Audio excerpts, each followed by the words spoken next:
Hello, my fellow humans, and welcome to this podcast. How many of you have ever felt overwhelmed by the idea of cybersecurity and wonder what it really takes to keep your business safe in today's digital world? Well, today I'm excited to welcome Matt Fisch, founder of FortMesa, a seasoned expert in cybersecurity and tech leadership.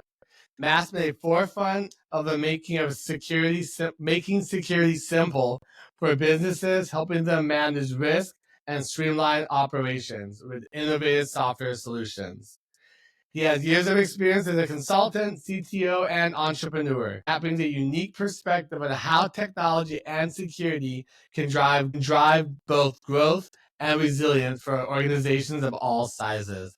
Welcome, Matt, to our podcast. Thanks, Justin. I'm happy to be here. Real quick about me. Actually, my security journey actually began in healthcare, and I understand that's the home space for you. Yeah. And this goes back some years now. Before I, when the HIPAA law first came into effect, the security rule was a super big deal. It's still a big deal, but back then people really didn't know how to grapple with it, and a lot of technical challenges when they started digitizing healthcare records. So I ran a security practice for a number of years. I no longer work directly with end organizations. I'm now paired up with a bunch of really great IT service providers. And at FortMesa, we provide the oversight role, the regulatory oversight, the technical investigation and assessment to make sure that IT professionals are putting best practices in place. So we work together with IT outsourcing firms. They do the deployment of security, and then we do the oversight and assessment work. And this is really at the core of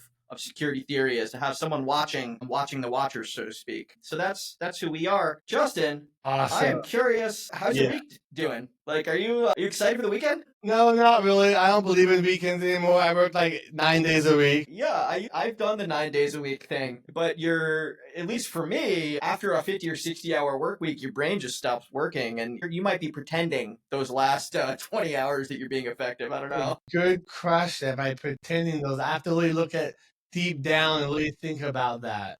Ooh, that's a good question for myself to ask. Well, you've been in healthcare the last few years. I'm sort of like, I Yeah. wish we could compare notes because I I'm now doing security oversight still for the healthcare field, but I have no idea all the like new gadgets that have been like deployed in the last 10 years, and I imagine there's a whole lot. Nothing's changed really. We deploy a bunch of different gadgets. There's still breaches. People don't know what to do still, Kind of like you were saying when the HIPAA came out, that people didn't know what to do. They still kind of don't know what to do. Hopefully we can help them understand what they need to do. Yeah. Well, I've been watching this new HIPAA rule. We could talk about that today. What else do you wanna? What else do you think people need to know?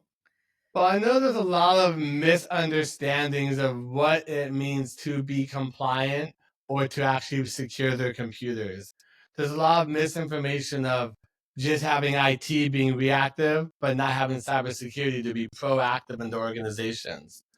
So I think we really need to kind of really help them understand why they need to go on this journey and going on there with the right MSP. Yeah, I think this has changed a lot over the last 15 years, frankly, because a lot of security theory was just theory 15 years ago. If you weren't a government defending from another government, there wasn't a lot to worry about 15 years ago. And then we saw waves of crypto malware that for a long time avoided healthcare, and some cybercrime groups still consider healthcare off limits, mostly because they don't want the feds to come down on them, right? But they still sometimes accidentally hit healthcare as collateral damage. And then there's even cybercrime gangs out there that just like they're looking for fresh markets, green markets to go be criminals in, and they just don't care that you're a hospital or that you're running a giant like clearing operation. Or as we saw this year, right? We saw like it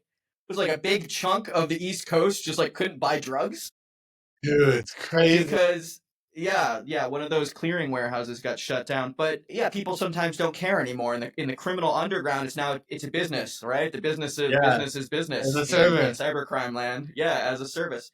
So that's changed, and in response to that, stuff like passwords that were like sort of like the basics of security 15 years ago are no longer good enough. We now, need to think of security in the digital world the same way we do in the physical world. And unlike the physical world, where someone would actually have to go sniff at each physical building and person to see who left the back door open, in the digital world, we can attack a million companies at the same time. And I'm not being hyperbolic. You can attack a million companies at the same time. And so that's actually happening. So there's a lot of things that need to go right. And it's not all like I have antivirus, I have a password. It's not even all I have multi-factor authentication, which is what we've been talking about a lot the last 10 years. Yeah. You need the right technology, the right skill. You need the right people processes, and the people processes need to happen both in the security team or the IT team, but they also need to happen in the rest of the organization. And if all of those things don't happen, then the attackers are going to find a way in. So, and it's actually not even possible these days as an IT organization to totally secure the organization without the help of the management team and without the help of the staff. And so the people that are in IT doing the security have become orchestrators, right, of a much larger business function. And so they're no longer securing like their own thing in a corner. They're now out in the organization making sure people do all sorts of great stuff. And I'm being very abstract and vague here, but there's a lot of different ways for attackers to break in. And as a result, this dusty HIPAA law that hasn't been updated in more than 10 years, it's getting its major update. The last update was 2013, and in security world, that's like forever ago. That's like very long time. That's like the Roman aqueducts ago in security land. Back in 1999. Yeah. So they updated the privacy rule last year, and then this year we're probably going to get sometime towards the second half of the year, we're going to get our security rule updated in HIPAA. And it's not like they're changing security theory, and they're not even changing the spirit of HIPAA, but they are setting some very specific criteria. You can't wiggle your way out of investments anymore. There's some very specific things you need to do, and one of those big things you need to do is operate the program all year and bring in outside help. And so as a clinician, clinical provider, or, a non-clinical operation, you're now required to engage cybersecurity continuously. This isn't like something you can just sort of like buy a firewall and forget about. And so finding the right IT provider to shepherd you through that journey is critical, and they need to know more than how to buy the right firewall, right? How to buy the right antivirus software, how to make sure your passwords are unique. They need to know a lot more than that. And so it's really critical to find the right implementers these days. There's a lot more skills that you need now. It's like most IT people, they just know how to help fix things, but not understanding there's more things that need to be implemented to understand for those businesses to run properly. And like you were saying earlier, not just one thing, is all these things add up to the overall protection of the company. People aren't understanding that, but hopefully this HIPAA rule is going to help them understand that more, because they can no longer be like, oh, we're protected, we're fine. Yeah. It's not just the regulators, though. The insurers have also, they've already made their move. There was a really big case. We don't need to get into the details right now, but there was a really big loss a few years ago. It was about 5 years ago. It was over $1 billion. Chunk change.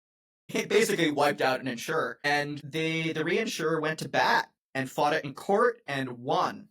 And they found that the insured organization was not doing their due care, their obligation. They weren't doing their due diligence. They weren't doing the things they were supposed to be doing, and they refused to pay out, and they won after a big legal battle. It was a big enough legal battle, in fact, to create whole new legal arguments, and those legal arguments are now being used in extremely small claims. So you put in a claim for $50,000, $100,000, $200,000 now, and they're using the same legal arguments against you. It's gone into policy verbiage. And so 5 years ago, it was getting really hard to buy cyber insurance because you had to prove you were really good at security. And that's no longer the case. It's easy to buy cyber insurance now because they've gotten really good at claim denials. So, yeah. So because that's happened, right? Because that's happened, that's been happening over the last 5 years. organizations who think they are protected are finding out they're not as protected as they thought they were, and so they've already made their move, and that's clearly impacting people in every industry, right? But in healthcare, typically you do own cyber insurance to protect your business operations, but um, if you have a claim and it's and you're counting on that protection to maybe there's a loss, maybe there's a damaged system that needs to be recovered, or maybe, and this is really where insurance is super important, when an incident occurs, you really need a crack team. You don't need like one or two like technology guys that are working with you all year. You need the A team to drop like smoke jumpers to jump out of the helicopter and land on site and save you. And in fact, that's what the insurers do because they don't want to be stuck with the loss. That's what you're paying for. But if you're in a deniable claim, the smoke jumpers get on site and they're like, "Oh, you didn't X, Y, or Z," and then they're like, "Oh, see ya, we're off to the next one," and you're stuck. You're stuck in a jam, and not only do you not get that check, but you don't get the help you need to get your business up and moving again. When you really need it moving again. So that's It's a tough place to be in. How would you recommend kind of having those conversations with people to help them understand this is something they need to kind of really move forward and do more for their business? Because they're tough conversations. They're hard to have. They don't listen sometimes. I could talk about the technical requirements, and I'm going to touch on a couple of them because these are changing this year. Yes. But the biggest thing is to really understand what would happen to your business if, right, to really have that serious conversation. How long could we be down? What contracts would we lose? What would be the actual impact to human safety? And if something's not an acceptable risk, that doesn't mean you just have to like cross your fingers and hope you don't get struck by lightning. You have to do something about it, like you would for any other business risk, right? So the most important part to figure that out is actually having a compliance risk assessment done annually.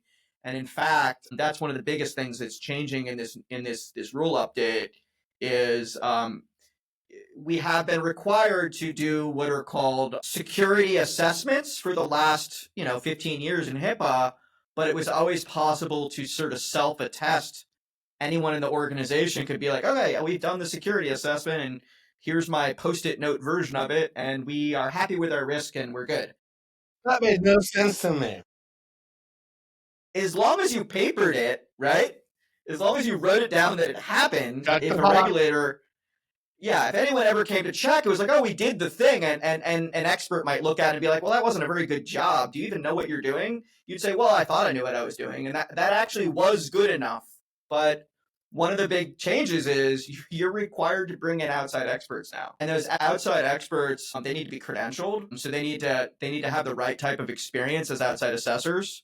And there's a very specific list of things they need to look at, which means they can't just run like an automated nonsense scan over your business that generates an automated report and be like, oh, here's your report we spent like 5 minutes on. They can't do that anymore. So that's the big change. The flip side of that is, well, since you're being required to do real analysis every year, and in a small clinical practice, it's not going to be, we're not talking about like $30,000 adventures in a small clinical practice, but a real analysis, right, that makes sense for the size of your business and your risk. You're actually going to have the knowledge to act on what you need. You're actually going to know specifically what you need to do. And so that's the basic, right? You need to do that so that you have an understanding of the hundreds of possible things you could do to secure your company, which are the things you have to do, right? And so you have to start there. But we're looking at stronger multi-factor requirements, more documentation. We're looking at better inventories, better governance policies. We're looking at strict procedures for when people are given access to PHI and when it's revoked from them. Strict requirements on how to look for vulnerabilities, those software vulnerabilities that researchers find every day of the year, and then some very specific guidance on how to deal with incidents, which, a lot of this, when they designed the HIPAA security rule, originally was like theoretical. It'd be good to be prepared for incidents, and you have to like have your base covered with a nonsense policy that you pulled off at like the HHS website that you've never even read, but like we have it. Okay. It came from HHS, so of course it's a good policy to have, which it's better than nothing, right? But the bar is being raised now, where you have to make sure that incident response procedure or policy is actually going to save you. So you need to make sure it's developed with the way your organization actually works, that it's relevant with the way your IT is actually deployed, that it's relevant to the actual companies you have in place supporting you. You have to test it to make sure it's going to work. And then you have to continuously recover. And specifically, you no longer get to decide on how fast is okay to recover your operations. You're supposed to have, I believe, a 72-hour restoration goal. And that's it sounds like, 72 hours is plenty of time, but like you're basically asking an IT organization to recook everything they did after or over the last like 2, 3, 4 years. Can you do that in 72 hours? Of course.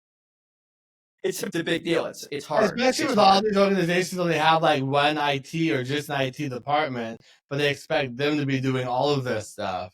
It's kind of outside of their wheelhouse, they have comprehension. Well, you need an organization that has playbooks and repeatable processes, and they've done it before. Not only have they done it before, but they do things over and over again. And so it's going to put more pressure on organizations to outsource to managed providers, because it's not going to be possible for an inside IT engineer who only does something once every 2 years to be super efficient at it, right? When they need to do it in a pinch, right? You need an organization that does something every week, every month, every day. So they know that's what they always do. They become a predictable machine. And when they go on vacation, you got 3 other guys covering. That's a huge thing, especially for these hospitals too. People go on vacation or it's a holiday. You still need protection. Yeah. So I mean, that's the big stuff, right? And it hasn't made a lot of waves yet because the rule just came out of comment. It went into comment on January, and public comment finished in March. And it's in a bit of a black box right now. So they're taking those public comments, and they're there's a committee here, right? So they're negotiating the changes to the rule. But basically, it's been drafted already, and there's going to be some minor changes, and then we're probably going to be looking at that released towards the end of this year with enforcement sometime over the next year and a half. And some of these things, for some organizations, it's going to be tight. It's going to be tight to get everything done on time. Hopefully they're starting now, hopefully having these conversations now, working with someone. Yeah, if you've been using an outside IT provider and you've had outside compliance oversight, then you're probably doing all the right things already. But if you have that missing, right, or you're not sure, maybe you have one of those things. You have the outside provider, but you don't have the outside oversight, or you have the outside oversight, but you don't have the provider, right? You might find that actually you have a capability or a knowledge gap. I think there's a lot of companies that do have that. I've talked to a lot of them where they just have an IT guy, but they're not sure what they should be doing or how they should be doing it, but they think they're fine. And it's not a good place to be. And it's a lot more work to get to where they need to. And it also puts a lot more pressure on MSPs now to do their jobs correctly, the strategic business partner. Yeah, and MSPs need the right resources. They need clients that are willing to invest in the right things to keep themselves safe. I mean, you can't magically make a client safe. They have to invest. I wish I tried. And you can't stop 100% of incidents, right? You can only, what security theory says, and it's proven out with science, is that there's a balance point where you invest up to the point where there's a return on investment, and you don't go into the diminishing returns territory, right? You stop, and there's a way of analyzing that. There's also guidelines for different types of businesses that change every year. But to take care of the residual risk, you have to have insurance, because if you don't have that, like I said, I called them smoke jumpers earlier, right? If you don't have that team that can be deployed in an emergency, right, you're not going to be able to effectively save a business, right? And it's not actually reasonable to expect a managed services team, an IT managed services team, to be able to do that. It's a very specialized skill set to go like basically fight pirates in real time, It's fun on the video game, but in real life, that doesn't quite work very well. I'm not going to go back into the life. The IT provider's job is to prepare sufficiently for that eventuality. It's the end client's job to resource that preparation effectively. And then the insurer can really, their forensic response teams, those incident response teams, they can really only do their job if those other two things were done effectively. Otherwise, they show up and they're like, oh, yeah, everything's burned down to the ground. Sorry. Good luck. Godspeed. And then they don't pay out. They're like, you let the building burn down. And then they deny claim. Now, like when you were talking earlier about the multi-factor authentication, for example, like that's just the bare minimum. What are the other things that they can have be starting to put into place to help not just have MFA, but actually be prepared for a breach were to happen or an incident were to happen? There's two categories of things, but I'll bring up some examples, right? There's the administrative category, which that means there's things that people need to be doing either once or on an ongoing basis or periodically. And that's really important. In fact, the stuff that people do is most of what needs to happen in cybersecurity. And then there's certain technologies that need to be deployed. And sometimes those things intersect with each other. So You can't just tell people don't do this and it's going to work. Well, this is the example, right? The example is it's really important these days, and this is sort of newly important. This is sort of the edge of security right now. This is where the battle's being fought, is the hygiene of the actual devices you're using. And what I mean by hygiene, which is a funny word, but we use it in security theory, right? What it means is maintaining a clean device state, that your operating system is up to date, right? That you're doing all the things you're normally supposed to do to keep that machine safe-ish, that you don't have anything super weird installed on it, right? And that used to be easy because the list of things used to be short, but now it's become incredibly difficult. So to meet best practice standards these days, you need to list every piece of software that's on any device in the organization. And you need to make sure that they've all got business purposes and that you remove anything that's not required.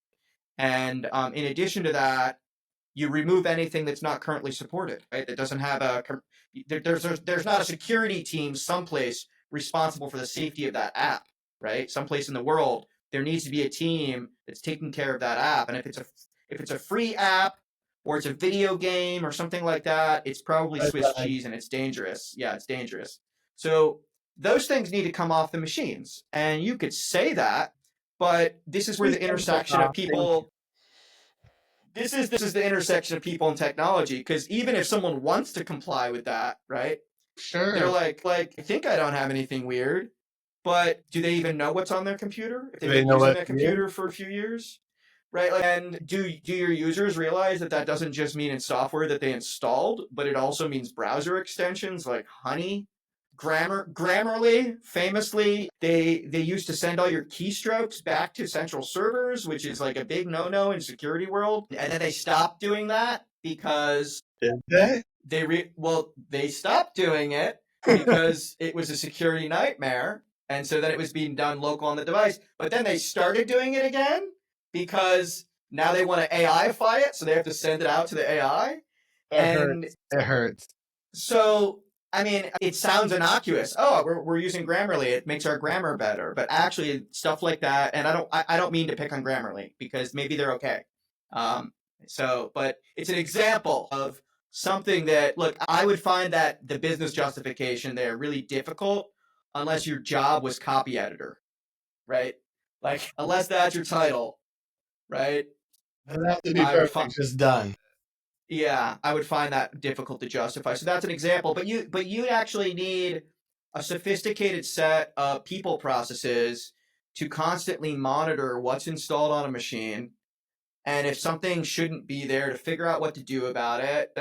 You could try to block some of it automatically, but that's not bulletproof either. Stuff gets on machines. You need to remove it, or you need to sit down with the business owner and ask, why is this here, right?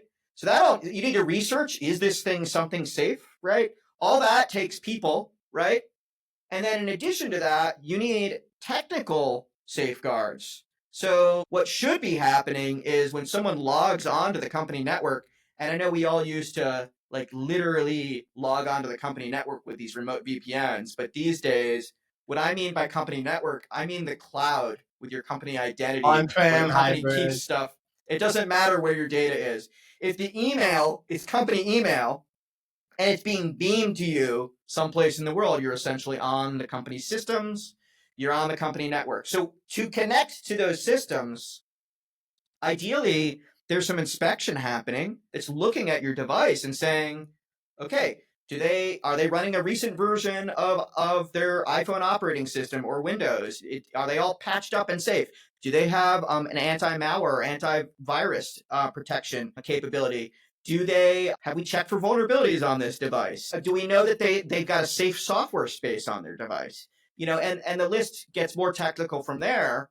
And that's something that happens in real time when you connect to the company's systems. And so that's technical, right? And you need the marriage of the people looking, right, and talking to their business owners about what's supposed to be there, right, along with the automated system that's looking at what's actually there and then comparing those things to understand, are we in an anomaly scenario right now or are we not? Because if things are not normal, then that person needs to be blocked until something's done about it. And if an organization's not doing that these days, you are ripe fruit for an attacker.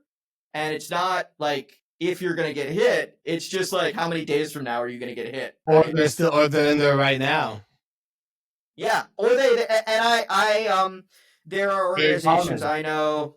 There are organizations I know where the attackers are running rampant inside, and the only reason they haven't downed the whole network is it's more valuable for them to use it as a listening post, to wait for something valuable to grab onto, right, than it is for them to actually take down. So an example, they might find nothing of value in company systems that they can figure out how to monetize, and maybe they decide it's not a ripe ransomware target. That's okay. They're going to sit on those systems and they're going to steal all your passwords, all your personal passwords. They're going to steal all your identities. They're going to get all your companies, all your employees, private bank information. They're going to get all that stuff and it's all going to get swept away. And those people may end up in their own direct attacks as a result of that. And if it's provable that they got that from a company system, then the company could be found at fault. I found something like that recently happened. We found a company on haveibeenpwned.com in quite a few breaches.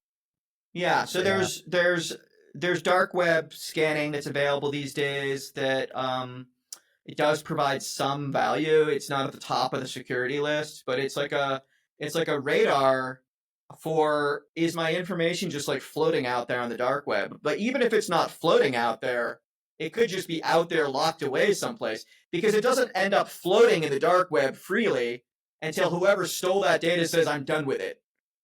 Let me sell this to someone else. So, I mean, just because those scanners don't find anything doesn't mean you're safe, right? Right. I have a question regarding some of this. So I just came up with someone recently. Zero trust versus a privileged access management software. What are your Super technical. Yeah, but super technical. You have both, just one. Why one versus the other? So, I mean, there is real security theory here. I would not necessarily say that those things are contradictive or mutually exclusive. In security best practice, privileged access management means that you define a list of privileges, or sometimes we call them capabilities, things a user can do or things a system can do. We make a list of all those things, and if the thing they're trying to do is not on that list, they can't do it. That's privileged access management, right? The problem with privileged access management is if you say, I trust Justin, right? And then someone steals Justin's identity, right? Then all of a sudden they have stolen all of Justin's trust, right? Sorry, Justin. Oh, man.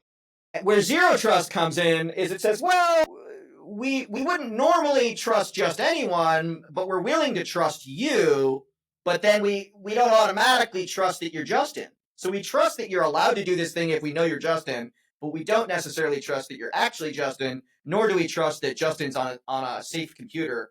And that's where that stuff I talked about earlier about during your logon session, checking to see that clean state of things. That is what zero trust is all about, is making sure that you don't automatically trust a person, a thing, whatever, just because they say they are somebody, or they're located in a building, or you need a collection of pieces of information about someone to know they are who they are, and then you also need to verify that their device is safe, their person's safe, that there's nothing anomalous, right? So I guess privileged access management, which is giving permission, right, and then zero trust, which is like sort of like a secondary check. They need to work together. One thing you need to be careful about these days, though, is the last 5 years has seen the security product world zero trust wash everything, in zero trust paint. And just because it says zero trust on the tin doesn't mean you're doing any of the stuff you need to be doing. In fact, someone can buy a great zero trust product, have it configured wrong, and it won't actually provide any security value. I see that all the time. There's a very popular tool for blocking software that's not supposed to be on a computer, and I more frequently than not see it misconfigured. I see it misconfigured more frequently than I see it configured correctly, because the default configuration and the way people typically have it configured is, we're going to use this piece of software to block bad things. Well, we already have software for that. It's called anti-malware, antivirus software. What we actually need the software to do is only allow the things that we've pre-approved. And if you configure it that way, you're in a zero trust environment. So you've got this zero trust software that out of the box isn't actually configured in zero trust mode, right? Because it takes effort and skill to get it configured correctly. And so by default, it doesn't run in high skill mode, because if it did, out of the box, it would just break everything, right? So you need a skilled... that did that. You can't access anything. It was horrible. So you need a skilled operator to turn it on effectively, right? Yes. Essentially. I asked that question because I came up with a conversation in regards to like cyber insurance. Like, do I need both of these, one of these? And then you just mentioned the configuration is very important. People always ask, like, what do I exactly need for my cyber insurance to be covered? I always use that as a guideline to help them understand the start, but not everything you necessarily need. Look, $1 million policies for a small business are an absolute must-have, and you might need more than that. And the reason you need $1 million, in addition to it bailing out a small business that might go out of business otherwise, is when you buy cyber insurance, what you are buying is not the check. This isn't like auto insurance where you get a new car when you crack up your car. Okay, this is not that. New business. Okay? Woo! Yeah, that's not what happens. We're like, you're there, you just like trade in your total business for a new business. I like that right? business anyway. Yeah, like the reality is you can't do that with a business, right? So there's people and humans involved. What you need the insurance to do is to literally save your business from not getting totaled. And if the policy is not high enough, the insurer will have no motivation to go in there with their amazing team that's actually going to save you. And the way you should be thinking, if you're a small business, the way you should be thinking about cyber insurance is, this isn't in case someone steals 10 or 50 grand from you. That's not what the insurance is for. This is in case the world freaking ends, unless you have like this amazing A-team appear out of nowhere, okay? And since not everyone can afford that amazing spare A-team that's, happens to be doing nothing else, they're just waiting around like firefighters, right? Yeah, people can't afford that, right? So the way you buy that is through insurance. You buy a fractional piece of that amazing team, and when the bad stuff happens, as long as you've done your part, right, then that amazing team shows up to save you. And you need to have done your part before they arrive. But if you don't buy that policy at a sufficiently high maximum, and there's gotchas around exclusions and what coverage do you have, and what are the coverage waivers and all. So that stuff sometimes matters, particularly if you're a larger business. But if you're a small business, the most important thing is you do not rely on the cyber rider that's attached to your commercial general liability policy. I know a few of them. Which is $10, $50, $100,000, because the insurer will just pay out. They will just write you a $50,000 check in exchange for your destroyed business.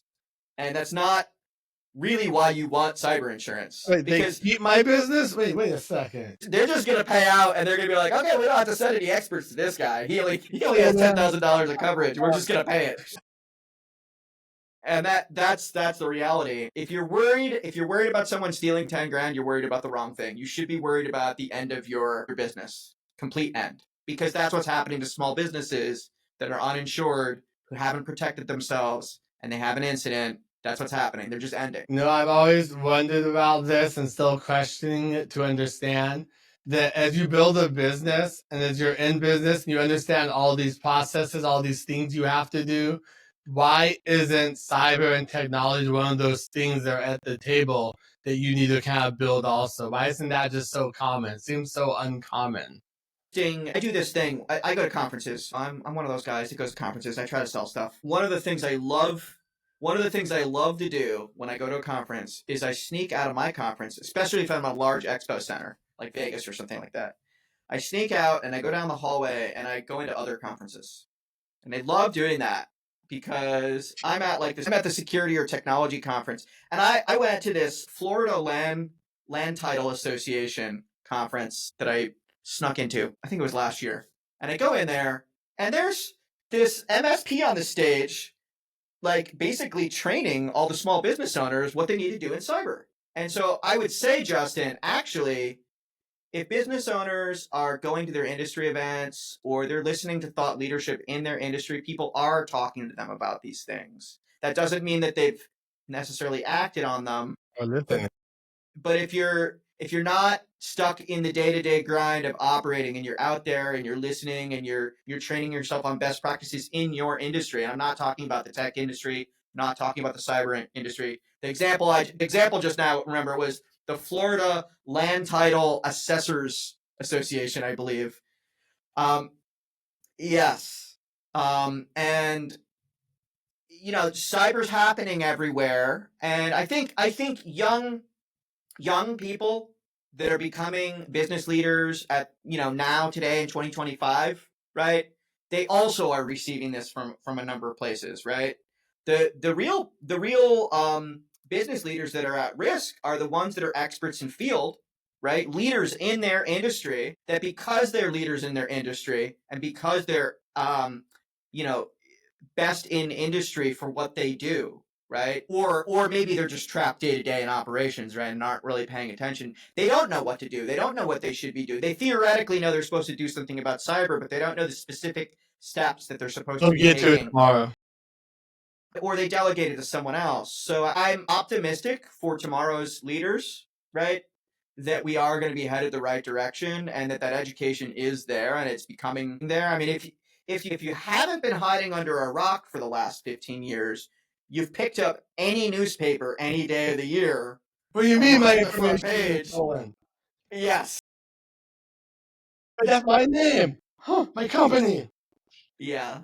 But like the basics are you need to hire an expert team, and that doesn't mean like your sister's like cousin Johnny who like just got out of school and is like going to fix computers is somehow. Yeah, he's doing that. Security. Yeah, you need a real outsourced managed IT organization that are full of industry professionals. You need that. And you need that assessment. You need someone to look at your business and understand what needs to happen. Very well said, like that. It made me think because I'm in a group of other MSPs, and a lot of them are like kind of overwhelmed by all the things they have to do, but not understand that they can reach out to partners, that they should reach out to partners to help them fill those gaps and things they don't understand. Like I did, for example, with you guys. I realized that my learning and knowledge only goes to a certain point. That I need help with this. I can help protect people. Yeah, I had a mentor early in my career that said it this way. In your business, you should focus on what is the unique value you are bringing to the table, and what is the thing that you can do, the unique values for your customers, right? Yes.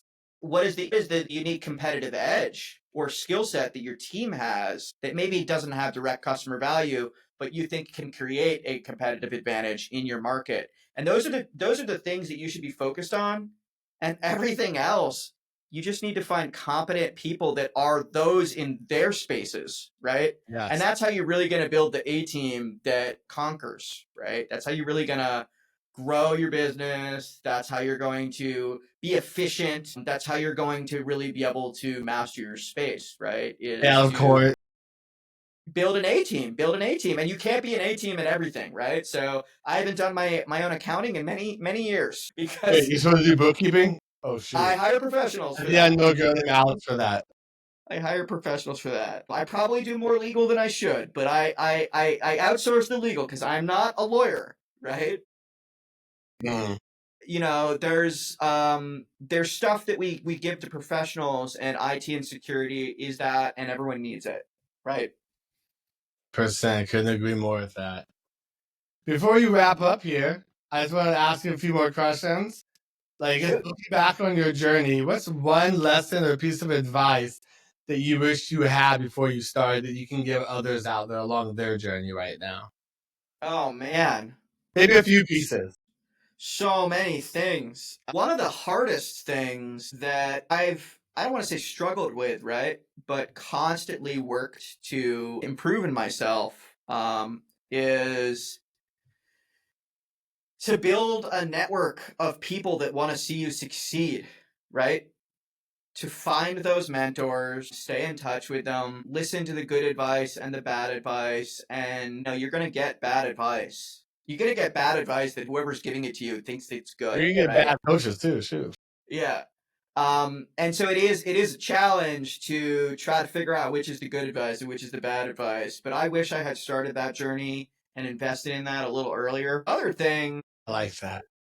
The other thing is really take big risks, right? But you need to, when you take a big risk, always constantly reevaluate, and you need to fail forward fast, right? So improve, right? And don't get stuck doing the same thing every day, every year, because if you do that, everyone else is going to lap you, right? You need to move forward. So I think not that that's unique, right?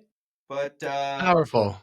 It makes yeah, sense. that curve is real, right? Which is that when you're young, you know nothing, and then you get a little bit smarter, and you think you know everything, and like people need to kick particularly men, Whoa, what you talking about, Willis? put your ego in check, right? And you know there are people smarter than you. I don't care who you are. There's someone smarter than you.